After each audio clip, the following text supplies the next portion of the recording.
Sr. Presidente, Doutora Maria Luísa Albuquerque, cumprimento-a. Eu gostaria de enquadrar aqui algumas datas, uma vez que há uma memória seletiva relativamente aos factos, e que eu acho que é muito relevante, porque os factos são factos, está escrito nos relatórios, na imprensa da altura, está escrito em todo o lado, foi do conhecimento público. Em 31 de janeiro de 2014, a KPMG entrega o relatório da auditoria sobre a ESI e detecta uma alteração substancial nas contas da ESI, com, enfim, fundos próprios negativos, muito mais do que aquilo que era imaginável. No dia 7 de fevereiro de 2014, a KPMG recomenda a constituição de uma provisão de 700 milhões na Espírito Santo Financial Group. No dia 14 de fevereiro, o Banco de Portugal determina um aumento de capital face às necessidades da constituição da provisão pela Espírito Santo Financial Group e proíbe a colocação de dívida do GES pela Espírito Santo Financial Group. No dia 20 de maio de 2014, a CMVM aprova o prospecto do aumento de capital do BES, no mesmo dia em que recebe o relatório final da KPMG, que aborda a matéria da exposição à parte não financeira. Portanto, esse prospecto contém todos os riscos que à data eram conhecidos por parte dos reguladores ou dos supervisores, e nomeadamente por parte da CMVM. No dia 23 de julho de 2014, o Banco de Portugal decide contrair o perímetro de supervisão para o nível do Grupo BES, com efeitos a 30/6, na decorrência da operação do Nomura, em que a Espírito Santo Financial Group perde o controle do banco. O Banco de Portugal determina a constituição de uma provisão de 2.000 milhões de euros no BES, para fazer face à exposição direta e indireta às entidades financeiras e não financeiras do Grupo Espírito Santo. No dia 11 de julho de 2014, o Banco de Portugal transmite publicamente que, tendo em conta a informação reportada pelo BES e pelo seu auditor externo, o BES tinha um montante de fundos próprios suficiente para acomodar eventuais impactos negativos decorrentes da exposição. Portanto, isto são os factos da altura. O Governo, e nomeadamente a senhora doutora Maria Luísa Albuquerque, não tinham mais factos, pelo que eu percebi da sua inquirição, para além destes que vinham a público. Pergunto-lhe se tinha mais factos ou não. E deixe-me também dizer o seguinte, no dia 30 de julho, e eu vou requerer, Sr. Presidente, a esta Comissão que diligencie tanto quanto possível, juridicamente ou da forma como achar adequado, para que esta ata possa vir a ser público, há uma ata de 30 de julho do Banco Espírito Santo, antes da resolução, onde a própria administração do Banco Espírito Santo fica perplexa perante os resultados negativos consolidados do banco, que ascendem a menos 3,5 mil milhões de euros. Portanto, só nesta data, a 30 de julho, é que se percebe que não chegava aos 2.000 milhões da provisão, não chegava nenhum buffer de capital para o que quer que fosse, e é nesta decorrência que chegamos à medida de resolução. E é importante ter memória disto, porque há aqui a tentativa de uma construção, de uma narrativa que não tem adesão à verdade ou à realidade dos factos e que eu acho que deve suscitar a indignação desta Comissão. Vou também reportar uma outra matéria, já aqui referiu de forma desenvolvida.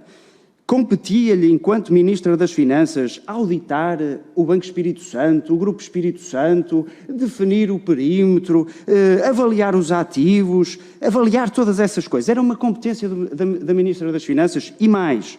Era uma competência do engenheiro Carlos Moedas interferir em medidas de resolução, de recapitalização, de definição do valor dos ativos, do perímetro da resolução, de reunir com o Conselho de Governadores do Banco Central Europeu. Era competência do engenheiro Carlos Moedas, mas também era importante perceber, tendo em conta que conhecia a orgânica do Governo da altura, saberá eventualmente a resposta a essa pergunta. E uma outra questão, sobre a Carta de Compromissos que o Governo de Portugal assinou no seu tempo e passado um ano.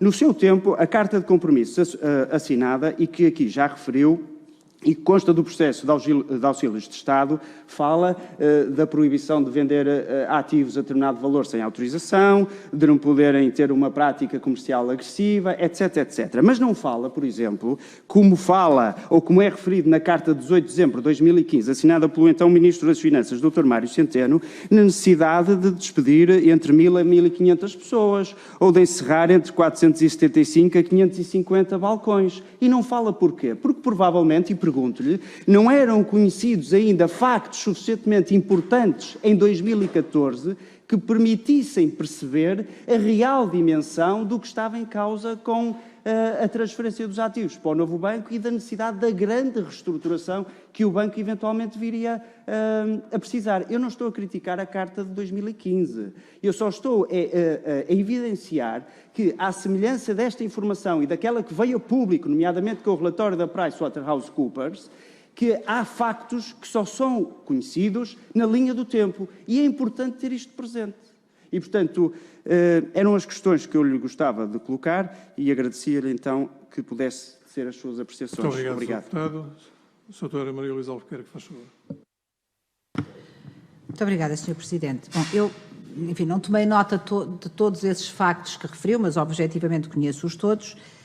Quando o Sr. Deputado me pergunta se o Governo só tinha conhecimento destes factos ou só do que veio a público, bom, hoje já é público todos os factos. Confesso que na altura não tenho a certeza se eram todos públicos ao mesmo tempo. Eu tinha conhecimento destes factos e tinha necessariamente conhecimento, mesmo quando eles não eram públicos, porque me eram transmitidos pelo Governador do Banco de Portugal. E, portanto, são todos eles factos que hoje são públicos. Confesso que não lhe sei dizer à altura se eram, mas hoje são. E, portanto, eu tive conhecimento desses factos todos, nas alturas adequadas, porque o Governador do Banco de Portugal me dava essa informação, ao mesmo tempo que me dizia, bom, mas nós estamos a tomar estas medidas para proteger o banco, estamos a fazer estas exigências, e, portanto, punha-me a par não só dos factos que suscitavam preocupação, mas também da forma como o Banco de Portugal atuava para que essas preocupações relativamente ao impacto no banco pudessem ser acauteladas. Portanto, fui necessariamente acompanhando todo esse processo.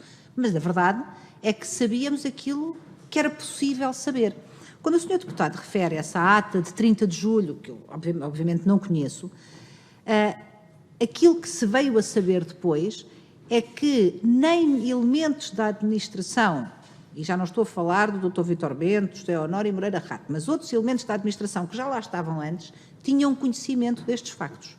E, portanto, foi toda a gente apanhada de surpresa, com exceção daqueles que, obviamente, os praticaram.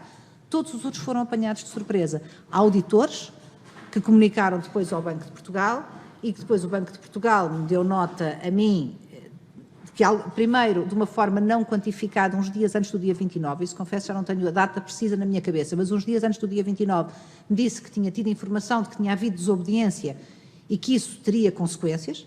Depois, no dia 29, já temos uma noção mais concreta, já me dá uma noção mais concreta do que é que pode acontecer, e no dia 30 há a divulgação dos resultados. E, portanto, o que eu acho que a informação que existe hoje revela é que, efetivamente, aquilo que eu já hoje referi aqui como tendo sido uma surpresa, foi de facto uma surpresa, porque foi feito de forma deliberadamente escondida. Ou seja, não foi uma coisa que alguém não reparou porque não estava a prestar atenção. Foi uma coisa que foi feita para não ser descoberta. E claro, essas coisas normalmente são só descobertas tarde, quando dão problema, é o habitual. E eu acho que é importante para que as pessoas possam perceber, não foi descoberto antes porque foi feito às escondidas. Explicitamente, deliberadamente às escondidas. E, portanto, só se toma conhecimento tarde. E o processo em que foram tomando conhecimento, como digo, não tenho precisão dessas datas, mas sei lhe dizer que eu tive conhecimento destas desobediências uns dias antes e a materialização do valor em termos gerais já foi no dia 29 e pronto, e depois no dia 30. As cartas de compromissos, a Carta de Compromissos com a Direção-Geral de Concorrência